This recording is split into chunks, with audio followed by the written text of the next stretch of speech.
Good morning, students. So let us start today's work. So today we start from enthalpy. तो what is enthalpy? तो last हमने study किया था कि internal energy क्या होती है. अब हम पढ़ेंगे एंथैल्पी कि कुछ रिएक्शन में एनर्जी लॉस होती है, कुछ में एनर्जी गेन होती है. तो वहाँ पे एंथैल्पी की हमें जरूरत पड़ी. तो एंथैल्पी क्या है? It is the total heat content of the system. यानी कि total heat content of the system is called enthalpy. की टोटल कितनी एनर्जी है, हीट कंटेंट कितने सिस्टम का, दैट इज एंथैल्पी. इसको हम डिनोट करते हैं कैपिटल एस से. और इसको मैथमेटिकली कैसे एक्सप्रेस करेंगे? H is equal to U plus P V. तो ये आपके पास इसका मैथमेटिकल एक्सप्रेशन है. क्लियर? तो ये आपके पास क्या होती है? एंथैल्पी होती है. और अगर मैं बात करता हूँ एंथैल्पी चेंज की टर्म में, तो मैं इसको लिख सकता हूँ delta H is equal to delta U plus P delta V. Because ये प्रोसेस किस पे चलती है? आपकी कांस्टेंट प्रेशर पे चलती है. अब ये लिखा कैसे मैंने, देखो सपोज एक ए से रिएक्टेंट बी बन रहा है आपके पास, ठीक है, ए टू रिएक्टेंट बी. तो ये आपके पास रिएक्टेंट टर्म है, इसकी भी कुछ एंथैल्पी होगी. तो मैंने उसको डिनोट कर दिया H A is equal to U A plus P V A. Because pressure constant है. इस बी की भी हीट एनर्जी होगी, हीट कंटेंट होगा. तो H B is equal to U B plus P V B. मेरे को चेंज निकालना है. तो H B minus H A मैंने कर दिया. मैंने किया H B minus H A. तो किसके इक्वल आएगा? U B plus P V B minus में यू ए माइनस में पी वी ए. तो यहाँ से U B minus U A मैंने अलग ही कर लिया, प्लस में प्रेशर बाहर P V B minus V A. ठीक है. और यहाँ पे H B minus H A है. अब ये दोनों क्या हैं? रिप्रोडक्ट माइनस रिएक्टेंट की एनर्जी चेंज. इसको मैंने डेल्टा क्या लिख दिया? Delta H. इसको मैंने लिख दिया डेल्टा यू प्लस में पी कॉन्स्टेंट. और ये मेरे पास क्या बन गया? Delta change. ये वही इक्वेशन बन गई जो मैंने ऊपर आपके लिए लिखी है, दिस वन. ठीक है. तो ये आपके पास एनर्जी चेंज के लिए है. ठीक है जी. ठीक है. तो हम यहाँ से निकाल सकते हैं डेल्टा एच की वैल्यू अगर हमें डेल्टा यू की वैल्यू और चेंज इन वॉल्यूम का हमें पता है. लेकिन यहाँ पे एक थोड़ा सा कोरिलेशन को और हम आगे बढ़ा सकते हैं. क्या? कि जो डेल्टा वी है that is the volume change, that is the volume change. लेकिन जो ये वॉल्यूम चेंज है ये सिर्फ गैस के केस में सिग्निफिकेंट होता है. ठीक है जी. बिकॉज गैस के केस में ही वॉल्यूम चेंज होता है. अगर आप सॉलिड लेके चलोगे, अब आप लिक्विड लेके चलोगे, तो वहाँ पे वॉल्यूम में चेंज ज़्यादा नहीं होता. ठीक है. तो यहाँ पे डेल्टा वी किसके लिए? सिर्फ change in volume of gas के लिए सिग्निफिकेंट होता है. अब यहाँ से देखो, हमें पता है कि P V is equal to N R T होता है. किसके लिए? एक आइडियल गैस के लिए. ठीक है जी. तो मैं यहाँ पे इसी के अंदर चेंज करूँगा. कैसे चेंज करूँगा? मैंने रिएक्टेंट और प्रोडक्ट की दोनों की बात की थी वहाँ पे. तो सपोज रिएक्टेंट के लिए अगर मैं लिखता हूँ तो P V R is equal to N R R T. Temperature constant की बात करेंगे वहाँ पे. सिमिलरली प्रोडक्ट के लिए लिखता हूँ मैं P V product is equal to N P, यहाँ आर है बेटा, आर टी. ये बना. चेंज करता हूँ मैं इसको, P V P minus P V R is equal to N P R T minus N R R T. P common निकाला तो V P minus V R मेरे पास बन गया यहाँ से, is equal to R T common निकाला तो N P minus N R बन गया. अब पी ये क्या है मेरे पास? अगेन ये वॉल्यूम चेंज है. तो P delta V is equal to ये क्या है मेरे पास? Number of changes in moles, कि कितने मोल चेंज हुए आपके ड्यूरिंग द रिएक्शन. तो इसको मैं लिख देता हूँ डेल्टा एन गैस से, यानी कि number of changes in moles. और ये मेरे पास क्या है? Are T. ठीक है. इसको इक्वेशन 1 बोली तो ये इक्वेशन सेकंड आ गई. ठीक है. यानी कि पी डेल्टा वी की जगह मैं यहाँ पे क्या कर सकता हूँ? इस इक्वेशन को पुट कर सकता हूँ. तो delta H is equal to delta U plus में डेल्टा ऑफ कितने मोल आपके पास चेंज हुए उसको आप लिख सकते हो. That is your third relation. Clear? I hope आपको क्लियर है ये, क्योंकि ज़्यादा समझने वाली बात इसके अंदर है भी नहीं. थोड़ा सा चेंज ही है आपको सोल्यूशन में चेंज करना है. क्लियर? तो आपको मेनली यहाँ पे जो मैंने आपको बताए हैं आंसर, जो हमारे पास इक्वेशन बनी है, आपको वही उसमें न्यूमेरिकल्स में यूज़ करनी होती हैं. अब एक देखो, एक मैं इंपॉर्टेंट रिलेशन बनाता हूँ यहाँ पे. तो बेटा हमें पता है, देखो delta H is equal to delta U plus P delta V है. ठीक है. या सिंपली बात करूँ तो डेल्टा पी वी ही मैंने ले लिया. इसको थोड़ी गलती होगी, यहाँ पे लिख देते हैं delta H is equal delta U plus delta P we. अब देखो इसको मैं कैसे लिखता हूँ? Delta H is equal delta U differentiation लगाएंगे हम यहाँ पे, दो हैं तो पहले मैंने क्या लिख दिया, डेल्टा पी को as it is delta V का डिफ्रेंशिएशन, प्लस में वी एज इट इज रखा डेल्टा पी। क्लियर। अब हमें पता है, क्या पता है कि जो डेल्टा यू है उसकी वैल्यू क्या होती है, delta equal to Q minus P del V होता है P del V plus V del P. ठीक है, यहाँ से देखो दोनों कट गया आपस में, तो डेल्टा एच किसके इक्वल है आपके पास, q plus v delta p के। ठीक है, तो यहाँ से देखो कि अगर मैं बात करूँ कि आपकी प्रोसेस कौन सी है, आइसोबारिक प्रोसेस है। कौन सी प्रोसेस है, आइसोबारिक, मतलब कांस्टेंट प्रेशर है। तो in that case change in pressure क्या होगा आपके पास, जीरो। तो ये आपके पास टर्म जीरो हो जाएगी। तो delta H is equal to क्या बनेगा, क्यू, इसको मैंने पी से नोट कर दिया। पी नोट करता है कि आपकी प्रोसेस जो है वो कांस्टेंट प्रेशर पे हुई है। तो दिस इज द रिलेशन जो आपको याद रखना है, delta H is equal to Q P. ठीक है, ये एंथैल्पी वाली से एक रिलेशन मैंने आपको पहले भी करवाया था, delta U is equal to Q minus P delta V की टर्म में, अगर आपको लर्न हो। इसमें भी कुछ नहीं था, इसको मैंने लिखा था ऐसे कि delta U is equal to Q plus W होता है। ठीक है, डब्ल्यू की वैल्यू माइनस पी डेल्टा भी मैंने फिल कर दी। तो यहाँ पे अगर मैं बात करता हूँ आइसोकोरिक प्रोसेस की, यानी कि volume constant, change in volume zero होगा, तो delta U is equal to क्या बन जाएगा, क्यू वी। तो ये दो इंपॉर्टेंट रिलेशन है जो आपको बहुत लर्न रखने हैं, ये आगे काम आते हैं हमारे। ठीक है, delta H is equal to Q P के बराबर है। क्यू पी यानी कि कांस्टेंट प्रेशर पे, यानी कि heat change at constant pressure किसके इक्वल होगी, एंथैल्पी चेंज के। Heat change at constant volume किसके इक्वल होगी, इंटरनल एनर्जी चेंज के। सुपर डुपर रिलेशन है जो आपको लर्न रखनी है। ठीक है जी, तो अब लास्ट रिलेशन जो किया उसके ऊपर एक न्यूमेरिकल कर लेते हैं ताकि वो कंसेप्ट आपको क्लियर हो जाएगी, कंसेप्ट में क्या था उसके अंदर। क्लियर। देखो हमें गिवन है, अगर water vapour is assume to be perfect gas, कि वाटर वेपर है उसको हमने परफेक्ट गैस मान लेना है। ठीक है, तो molar enthalpy change for वेपरेशन of 1 mole of water at 1 bar pressure and 100 degree Celsius is this. आपको डेल्टा यू की वैल्यू निकालनी है। तो एंथैल्पी चेंज का मतलब क्या है, आपको जो पहले गिवन होता है आपको वो राइट करना होता है, वो लिख लिया करो। तो डेल्टा एच गिवन है, मतलब आपको कितनी, 41 किलो जूल पर मोल आपको इसकी वैल्यू गिवन है। ये किस चीज़ के लिए है, for vaporisation of 1 mole of water, यानी कि 1 मोल ऑफ वाटर के वेपराइजेशन के लिए। अगर आप रिएक्शन लिखते हो मतलब क्या है कि लिक्विड से आपने कहाँ पे चेंज किया, गैस के अंदर। ठीक है जी, आगे बात समझ में।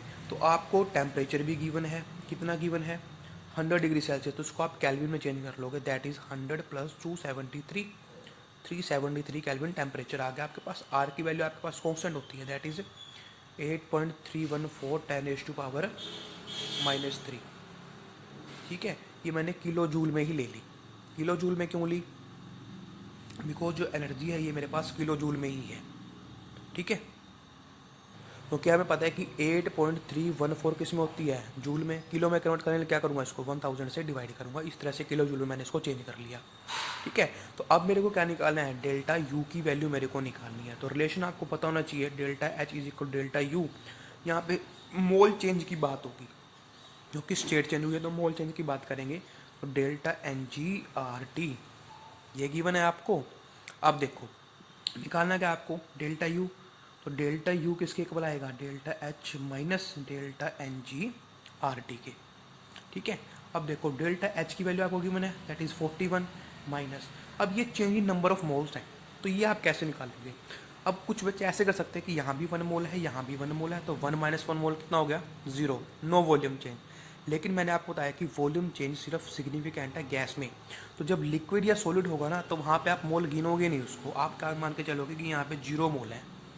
और वाटर केस में कितने हो जाएंगे, अब यहाँ पे गैस होगी तो उसको 1 मोल मानेंगे हम। इसलिए लिखा था उन्होंने यहाँ पे कि वाटर वेपर को क्या मान के चलो, परफेक्ट गैस। तो यहाँ 1 मोल है, तो 1 माइनस 0 हमें नंबर ऑफ एनजी निकालने हैं, प्रोडक्ट माइनस रिएक्टेंट। तो 1 माइनस 0 कितना आ गया, 1 मोल। तो यहाँ इसकी वैल्यू पुट करोगे 1। आर की वैल्यू 8.314 10⁻³ एंड टेम्परेचर इज 373। ठीक है, तो इन सब को आप क्या कर लोगे, सोल्व कर लोगे। तो यहाँ पे मैंने ऑलरेडी सोल्व कर रखा, तो 41 माइनस 3.1 समथिंग यहाँ पे आता है, तो इक्वल किसके आएगा 3719, और आंसर भी किस में आएगा, किलो जूल पर मोल में ही आपका आंसर आएगा, बिकॉज आप किलो में ही काम कर रहे हो। ठीक है जी। अब सेकंड देखो, जो इंटरेस्टिंग फैक्ट है जहाँ से सीखने को मिलेगा वो क्या है, वो बोलते हैं कि आपको डेल्टा यू ही निकालने है किसके लिए, 1 mole of water is converted into ice. यानी कि क्या था, आपके पास H2O लिक्विड है, आपने उसको H2O सॉलिड में चेंज कर दिया, ये चीज़ है। अब यहाँ पे बताना है कि डेल्टा यू की वैल्यू निकालनी है आपको इसके लिए। ठीक है, तो अगेन फॉर्मूला तो वही है, मैं डायरेक्टली इसको लिखता हूँ, delta U is equal to delta H minus delta N G R T. ठीक है जी। तो अब इस केस में क्या है, हमें उसकी पता है एनर्जी कितनी गिवन है, दैट इज़ 41 माइनस। अब यहाँ पे आप देखोगे कि यहाँ भी लिक्विड है, यहाँ भी सॉलिड है, दोनों जगह क्या है, सेम केस है ना। तो यहाँ पे आप क्या लेके चलोगे कि जो वॉल्यूम, जो मोल चेंज है वो क्या है, ज़ीरो। मोल चेंज क्या रहेगा यहाँ पे, ज़ीरो। तो इसकी वैल्यू ज़ीरो, आर की वैल्यू चाहे कुछ भी पुट कर दो आप अब, और टी की 373, तो ये टर्म तो आपकी पूरी जीरो बन गई। तो किसके इक्वल आ गया, सिर्फ इसके, यानी कि डेल्टा यू कितनी बन गई आपके पास, 41 किलो जूल पर मोल। ये न्यूमेरिकल मैंने करवाया था कि आपको एक कंसेप्ट क्लियर हो जाए मोल चेंज वाला। ठीक है, ओके। अब नेक्स्ट करते हैं हमारा नेक्स्ट टॉपिक, दैट इज़, अब बाकी के न्यूमेरिकल्स आप लोग खुद ट्राई कर सकते हो। ठीक है, अब एक बात और आती है कि एक्सोथर्मिक रिएक्शन क्या होती है, एक्सोथर्मिक रिएक्शन, और दूसरी होती है एंडोथर्मिक रिएक्शन। ठीक है, अब यहाँ पे डेल्टा एच की बात करेंगे बिकॉज इसको फर्दर भी हमें यूज़ करना है। तो एक्सोथर्मिक रिएक्शन, एंडोथर्मिक रिएक्शन, हमारे पास ए टू बी प्रोडक्ट है या फिर रिएक्टेंट टू प्रोडक्ट है हमारे पास। ठीक है, तो एक्सोथर्मिक रिएक्शन क्या होगी, एक्सोथर्मिक रिएक्शन तो इसके अंदर हीट इवोल्ड होती है, हीट इज इवोल्ड, इवोल्ड मतलब हीट आपकी रिलीज होगी, इसको रिलीज लिख सकते हो, समझना है अगर, हीट इज रिलीज। तो अब एक बात सुनो, बताओ क्या बताओगे आप, डेल्टा एच मान के चलता हूँ, डेल्टा एच क्या है मेरे पास, ये मेरे पास h P minus H R है। ठीक है, यही लिखूंगा मैं यहाँ पे, क्योंकि हीट चेंज क्या हुआ मेरे पास, प्रोडक्ट माइनस रिएक्टेंट। अब एक बात कहो, मैंने बोला कि हीट रिलीज हुई, तो जब हीट रिलीज हुई तो इन दैट केस रिएक्टेंट के पास कुछ एनर्जी थी। ठीक है, जब प्रोडक्ट बना तो वो एनर्जी क्या होगी आपकी, रिलीज होगी, तो रिएक्टेंट की एनर्जी ज़्यादा रहेगी और प्रोडक्ट की क्या हो जाएगी वहाँ पे, कम। बात समझने की है कि जब आपने एनर्जी रिलीज करवाई है तो रिएक्टेंट के पास मानो 100 एनर्जी थी, जब रिएक्शन से प्रोडक्ट बना तो एनर्जी रिलीज हुई, मतलब 100 में से सपोज 40 चली गई, कितनी बच गई, 60। यानी कि प्रोडक्ट की क्या है, एनर्जी रिएक्टेंट से कम है, तो H P minus H R क्या रहेगा वहाँ पे, नेगेटिव रहेगा। तो एच, डेल्टा एच क्या रहेगा आपके पास, नेगेटिव रहेगा। समझे इस बात को, इसलिए बोलता है कि एंथैल्पी चेंज आपके पास क्या है यहाँ पे, नेगेटिव है। अब इसको सिंपल समझें अगर, तो सिंपल सी बात ये है कि जब रिएक्शन से प्रोडक्ट बना तो एनर्जी बाहर रिलीज हुई, एनवायरनमेंट यानी कि सराउंडिंग में एनर्जी गई, तो सिस्टम की एनर्जी तो क्या हुई वहाँ पे, डिक्रीज हुई ना, तो उसके लिए क्या लिखते हैं हम, नेगेटिव लिखते हैं। दोनों वे समझ सकते हो आप इससे। अब एंडोथर्मिक के लिए बात करें, एंडोथर्मिक क्या है, जहाँ पे एनर्जी गेन की जाती है, हीट एब्जॉर्ब होती है, हीट एब्जॉर्ब्ड। ठीक है, तो इन दैट केस रिएक्टेंट के पास 100 थी अगर, तो हीट एब्जॉर्ब की तो सपोज 40 उसने जब होगी कितनी होगी, 140। तो इन दैट केस जो delta H is equal to H P minus H R है, तो उस केस में प्रोडक्ट की एनर्जी ज़्यादा है रिएक्टेंट से, तो डेल्टा एच क्या आएगा, पॉजिटिव आएगा। या सिंपल बात करें कि सिस्टम ने एनर्जी क्या की है, सराउंडिंग से एब्जॉर्ब की है, तो in that case delta H की वैल्यू क्या रहेगी आपके पास, पॉजिटिव रहेगी। ठीक है, तो अगर आपके पास कोई रिएक्शन आती है तो आप उसको कैसे लिख सकते हो, देखो लिखने का वे समझो, दो तरीके से लिख सकते हैं इसको भी हम, कि सपोज एक रिएक्शन हुई N2 plus 3H2, Haber process की बात करता हूँ, 2NH3 आपके एक्सोथर्मिक प्रोसेस है। अगर मेरे को लिखा है delta H is equal to minus 90.3 kilo joule, इसका मतलब क्या है, अब इसका मतलब आप खुद समझ जाओगे कि delta H is equal to this लिखा है, तो इसका मतलब क्या है, इसका मतलब है कि आपकी प्रोसेस एक्सोथर्मिक है। ठीक है, फर्स्ट वे। सेकंड वे इसको कैसे लिख सकते हैं, N2 plus 3H2 is equal to 2NH3 plus में 92.3 किलो जूल पर मोल, इसको ऐसे भी लिख सकते हैं। इसका मतलब भी क्या रहेगा, सेम रहेगा, कि आपको अब देखो एनर्जी जो आपको मिली वो एज अ प्रोडक्ट मिली ना, तो यहाँ पे मैं इसको अगर मैं इस तरह से लिखता हूँ प्रोडक्ट की फॉर्म में, तो इसको मैं प्लस साइन से यहाँ पे शो कर दूंगा कि मेरे को ये प्रोडक्ट मिला और साथ में इतनी एनर्जी मेरे को मिली एज अ प्रोडक्ट। लेकिन अगर मैं डेल्टा एच की टर्म में नोट करता हूँ तो उसको मैं किससे नोट करूँगा, नेगेटिव में डिनोट करूँगा। क्लियर। ऐसे ही एक्सोथर्मी के लिए, एक्सोथर्मी के केस में डेल्टा एच यहाँ पे पॉसिबल आएगा, और अगर यहाँ पे लिखोगे उसको तो आप माइनस में 92.3 करके लिख दोगे। That's it. क्लियर। अब चलते हैं नेक्स्ट टॉपिक के ऊपर। नेक्स्ट मेरे पास आती है हीट कैपेसिटी। हीट कैपेसिटी, इसको मैं लिखता हूँ सी से, कैपिटल सी से। अब हीट कैपेसिटी क्या होती है, सिंपल सी बात है, it is the quantity of heat, it is quantity of heat required to raise the temperature of substance by 1 degree. यहाँ पे केल्विन ले लो या सेल्सियस ले लो, यानी कि सिंपल सी टर्म आपके पास कि आपको किसी सब्सटेंस का टेम्परेचर अगर 1 डिग्री सेल्सियस या फिर 1 डिग्री केल्विन यूज़ करना है, इंक्रीज़ करना है, तो उसके लिए आपको जितनी एनर्जी प्रोवाइड करनी पड़ेगी दैट इज़ हीट कैपेसिटी।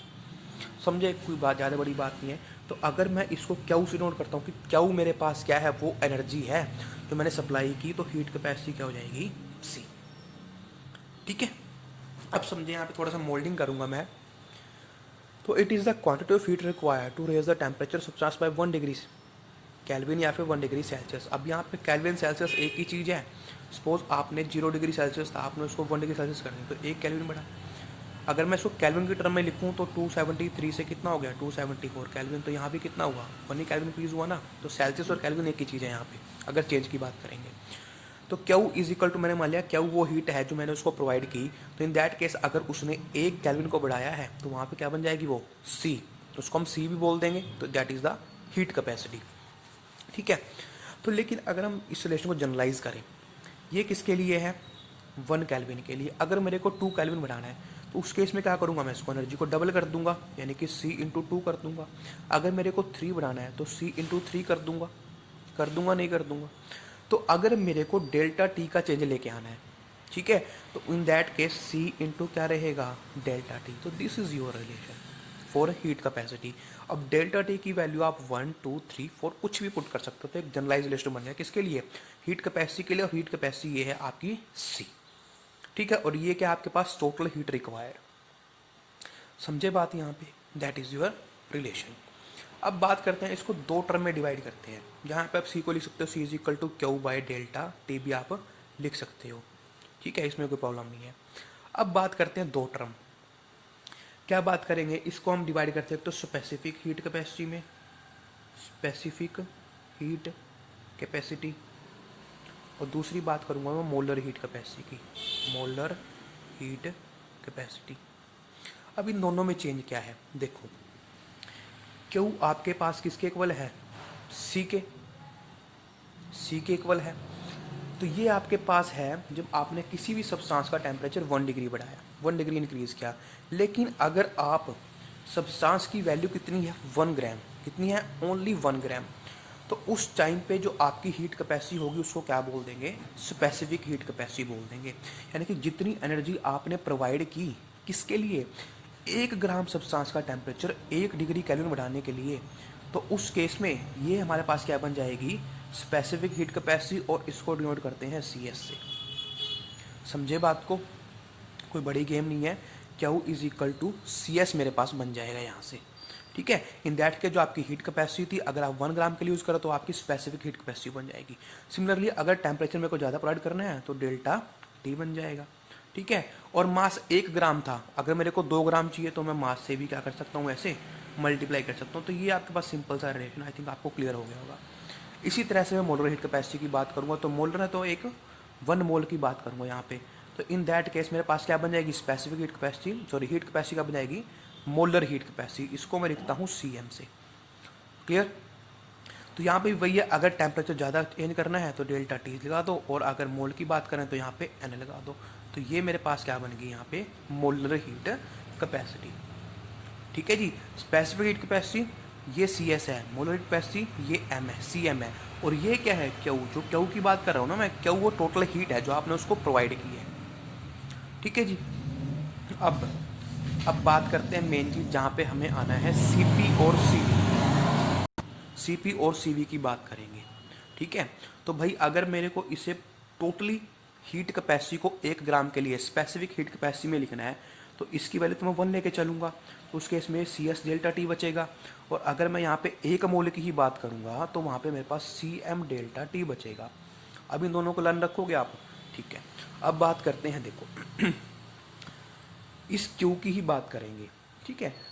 अब क्यू को मैंने स्पेसिफिक हीट कैपेसिटी बोल दिया, मोलर हीट कैपेसिटी बोल दिया। अब मोलर हीट कैपेसिटी को मैं क्या लेके चलता हूँ, अगर मैंने मोलर हीट कैपेसिटी ली at constant pressure, at constant pressure, तो जो मोलर हीट कैपेसिटी है वो क्या हो, उसको कैसे डिनोट करूँगा मैं। देखो यहाँ पे मोलर हीट कैपेसिटी मैंने सीएम से डिनोट किया था, लेकिन जब मैंने क्या बोल दिया कि मोलर हीट कैपेसिटी है at constant pressure, then in that case मैं उसको रिप्रेजेंट करूँगा सीपी से। किससे रिप्रेजेंट करूँगा, सीपी से। तो उस केस में ये रिलेशन था मेरे पास, तो Q is equal to C P delta T बन जाएगा। बन जाएगा, कोई खास बड़ी बात नहीं है, सिर्फ m को p से रिप्लेस किया एट कांस्टेंट प्रेशर दिखाने के लिए। Molar heat capacity similar way है, अगर मैं बात करता हूँ molar heat capacity at constant volume, तो इन दैट केस मैं इसको रिप्रेजेंट कर सकता हूँ CV से। कुछ नहीं है, मैंने m की जगह v लिख दिया, इसका मतलब क्या हो गया, कांस्टेंट वॉल्यूम। तो Q is equal to CV delta T हो गया। हो गया नहीं हो गया, यहाँ पे दोबारा समझे, ये मेरे पास मोलर हीट कैपेसिटी का रिलेशन था। मैंने बात करनी है एट कांस्टेंट प्रेशर, तो m को p से रिप्लेस कर दिया, तो Q is equal to C P delta T हो गया। यहाँ पे QP लिख लेना भाई, ठीक है। और सिमिलर केस में यहाँ पे मैंने क्या लिख दिया, कांस्टेंट वॉल्यूम, तो यहाँ पे QV is equal to CV delta T हो जाएगा, ठीक है, समझे। अब एक बात सुनो, क्या बात सुनोगे, मैंने आपको 2 रिलेशन लिखवाए थे, क्या लिखवाए थे, ये है वो 2 रिलेशन कि QP is equal to delta H है, तो यहाँ से आप लिख सकते हो this is equal to delta H. और QV है जो एट कांस्टेंट वॉल्यूम, वो किसके इक्वल है, डेल्टा U के इक्वल है, तो यहाँ पे इसको डेल्टा U के इक्वल आप लिख सकते हो। ये यहाँ पे चेंज है, जब आपको रिलेशन यूज़ करने होते हैं ना न्यूमेरिकल्स में, तो आप इनका यूज़ करते हो। क्लियर। अब कुछ नहीं बचा इसके अंदर, अब सिंपल सी गेम है, आपको सिर्फ रिलेशन निकालना है CP में और CV में क्या रिलेशन है, कि CP और CV में क्या रिलेशन है। तो इसको कैसे निकालोगे आप, हाँ जी, इसको कैसे निकालोगे, देखो कैसे निकालना है। ये मेरे पास इक्वेशन 1 है, ये इक्वेशन 2 है, ठीक है। मैंने 1 माइनस 2 कर दिया, ठीक है जी, क्या कर दिया, 1 माइनस 2। इसका मतलब क्या है, delta H minus delta u मैंने कर दिया, क्या कर दिया, delta H minus delta u. उस साइड में क्या बचेगा, c P delta t minus सी वी डेल्टा टी, यही बचता है। और एक बात, अगर मैं इसको नंबर ऑफ मोल्स भी ले लेता हूँ, सपोज मैंने ये रिलेशन यूज़ किया कि मोल्स एन, तो इसको मैं एन भी लिख सकता हूँ, यहाँ पे मैंने एन लिख दिया, यहाँ पे भी एन लिख दिया, बिल्कुल सही रिलेशन मैंने यूज़ कर लिया अभी ये, ठीक है जी। तो delta H minus delta you, अब इसकी वैल्यू क्या होती है भाई, इसकी वैल्यू आप कैसे निकालोगे, देखो delta H minus delta you, हमें पता है डेल्टा एच की वैल्यू क्या होती है, delta U plus P delta V, क्या होती है, delta U plus P delta V minus में डेल्टा यू, समझ रहे हो ना। यहाँ पे लिख दो delta H is equal to delta U plus P delta V, अभी हमने एंथैल्पी का रिलेशन किया था, वही मैंने यहाँ पे इसको पुट कर दिया, इज इक्वल टू यहाँ से मैंने एन कॉमन निकाल लिया, क्या निकाल लिया, एन और डेल्टा टी कॉमन आ सकता है, निकाले, तो अंदर क्या बचा, सी पी माइनस सी वी बचा, ठीक है जी। अब देखो यहाँ से डेल्टा यू से डेल्टा टू कट गया, तो क्या बचा, P delta V is equal to N delta T C P minus C V. अब पी डेल्टा वी को मैं क्या लिख सकता हूँ, एन आर टी, या इसको क्या लिख सकते हैं हम, अगर मैं इसको सपोज अंदर ही लेके चलता हूँ, ये ऐसे लिख दिया, कोई डिफरेंस नहीं आएगा, ये लिख दिया। अब देखो delta P V is equal to delta N R T होता है, एन यहाँ पे क्या है, नंबर ऑफ मोल्स में मान के चलता हूँ सेम है, कोई मोल चेंज नहीं है, तो एन कॉन्स्टेंट हो गया, इससे बाहर आ गया, आर कॉन्स्टेंट है, बाहर आ गया, क्या बचा अंदर, डेल्टा टी बचा, तो delta P V is equal to N R delta T हो जाएगा, और is equal to N delta T C P minus C V. तो देखो एन से एन कैंसिल, डेल्टा टी से डेल्टा टी कैंसिल, तो यहाँ पे क्या बचा, C P minus C we is equal to R, this is your relation, जो आपके पास डायरेक्ट भी आ सकता है कि derive relation between C P and C V. Clear. दोबारा देखें, यहाँ Q P at constant pressure, Q P at constant volume, delta H के इक्वल है, डेल्टा यू के इक्वल है, 1 माइनस 2 कर दिया, तो delta H minus delta U is equal to this term, delta H की वैल्यू पुट करें, delta U plus delta P V, यहाँ से delta U cancel, delta P V बचा इसके इक्वल, डेल्टा पी वी की वैल्यू एन आर टी भर दी मैंने, तो यहाँ से रिलेशन काट के क्या आ गया, c P minus C we is equal to r आ गया मेरे पास। क्लियर? ठीक है, तो यहाँ से मैं बोल सकता हूँ कि सी p is equal to c v plus r है, यानी कि जो सी पी की वैल्यू है specific heat capacity at constant pressure, वो specific heat capacity at constant volume से कितनी ज़्यादा है, आर ज़्यादा है, और आर कितना होता है 8.314 जूल ज़्यादा है, ये इसको 2 कैलोरी भी बोल देते हैं। ठीक है, ये बात याद रखना कि सी पी ज़्यादा है सी वी से कितना 8.314 जूल या फिर 2 कैलोरीज ज़्यादा है वो। ठीक है जी, 2 कैलोरी कितनी होती है, I think 4.18 joule is equal to 1 calorie होता है, तो वहाँ से ये रिलेशन आ जाता है आपके पास। ठीक है जी, हुआ क्लियर? अब देखो, अपन एक छोटा सा रिलेशन गिवन है सी पी और सी वी का और एटोमिसिटी ऑफ गैस का। ठीक है, तो ये बोलता है कि सी पी बाय सी वी लेके चलो, इसको बोल देंगे गामा। क्या बोल देंगे, गामा। तो ये बोलता है कि अगर C P by C V इसकी वैल्यू आती है 1.66, ठीक है, तो जो गैस है वो क्या होगी आपके पास, मोनो एटोमिक गैस होगी। ठीक है, इसी तरह से अगर ये आती है 1.40, तो ये आपके पास डाई एटोमिक गैस होगी। ठीक है, इसी तरह अगर ये आती है 1.30, तो ये आपके पास ट्राई एटोमिक गैस होगी। ठीक है, ये आपसे पूछ लेते हैं, सी पी सी वी निकाले, बताएंगे भाई गैस बताओ, गैस का नेचर क्या है। This is the nature of gas, nature of gas की गैस आपकी मोनोटोमिक है, डायटोमिक है, ट्राइटोमिक है, उसके लिए रिलेशन है। तो C P by C V का रेशो निकाल लो, अगर आया 1.66 that is monatomic gas, diatomic 1.40 and triatomic for 1.30। तो भाई आज हमने रिलेशन की है ना, तो अब हम उसके ऊपर बेस कुछ न्यूमेरिकल कर लेते हैं। ठीक है, सिंपल सिंपल से न्यूमेरिकल है, हम देख लेते हैं ताकि हमारा टॉपिक जो है हमें ज़्यादा क्लियर हो जाए। अब देखो, इसमें एक रिलेशन क्या है, calculate energy required to raise the temperature. ठीक है, एनर्जी रिक्वायर आपको निकालनी है, टेम्परेचर रेज करना है 12 ग्राम ऑफ आयरन का from this to this, given that specific heat capacity of iron आपको गिवन है। तो भाई स्पेसिफिक हीट कैपेसिटी का रिलेशन हमें पता है क्या होता है, हमें पता है कि Q is equal to M into C S into delta T हुआ करता है। सिंपल रिलेशन आपको यूज़ करना है सिर्फ। अब देखो क्या क्या गिवन है, तो भाई मास कितना है 12 ग्राम, तो 12 आ गया। कितनी हीट कैपेसिटी है 0.45 जूल है। ओके, कितना टेम्परेचर करना है 25 से 200, तो डेल्टा टी कितना आएगा 200 माइनस में 25 दैट इज़ 175 डिग्री सेल्सियस, इतना ही आएगा। तो यहाँ पे पुट कर दो 175, तो यहाँ पे इसको सोल्व करोगे तो आपको वैल्यू मिलेगी 945 जूल। तो ये है आपके पास रिलेशन, सिंपली न्यूमेरिकल तो यूज़ करना है। अब इसका सेकंड पार्ट भी गिवन है, क्या गिवन है, व्हाट मास ऑफ कॉपर, मैं क्वेश्चन लिख देता हूँ। तो ये क्वेश्चन आपको गिवन है कि व्हाट मास ऑफ कॉपर, कि कितना मास कॉपर का आप हीट कर सकते हो। ठीक है, कैन बी हीटेड है ये through the same temperature difference, same temperature difference के through when same applied same amount of energy. यानी कि आपको क्या करना है, कितना मास कॉपर का, कॉपर की स्पेसिफिक कैपेसिटी, अब देखो जो स्पेसिफिक हीट कैपेसिटी है अलग अलग सब्सटेंस के लिए अलग अलग हुआ करती है। ठीक है जी, तो ये बोलता है कि कितना मास कॉपर का आप हीट कर सकते हो, सेम टेम्परेचर डिफरेंस रखना है और सेम ही अमाउंट आपको अप्लाई करनी है। तो यहाँ पे देखो निकालना क्या है, व्हाट मास ऑफ कॉपर, आपको मास निकालना है। तो Q is equal to M into C S into delta T होती है। तो ये बोलता है कि कितनी अमाउंट आप मास की गैस कॉपर की आप हीट कर सकते हो। अगर आपको टेम्परेचर डिफरेंस भी सेम रखना है, मतलब आपको टेम्परेचर 25 से 200 ही लेके जाना है, और same amount of heat apply की। तो यहाँ पे सेम अमाउंट से मतलब क्या है कि Q इज इक्वल टू यहाँ पे 945 आया है ना, तो यही आपको यहाँ पे हीट यूज़ करनी है। नहीं तो बताओ कितना मास आप उसमें यूज़ कर सकते हो।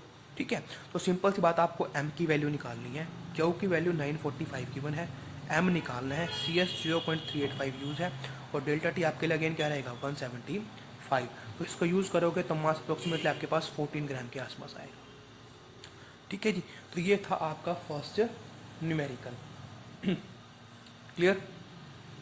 तो बेटा यही इसी तरह के न्यूमेरिकल आपके पास हैं। मोलर रेट कैपेसिटी का आ सकता है आपके पास न्यूमेरिकल, तो इन दैट केस आपको नंबर ऑफ मोल्स गिवन होंगे और यहाँ पे सी एस की जगह सी एन की वैल्यू आपको गिवन होगी। ठीक है, तो ये आपको निकाल देंगे। आई थिंक इसमें कुछ भी नहीं है। क्लियर? ठीक है बेटा, ओके, थैंक यू।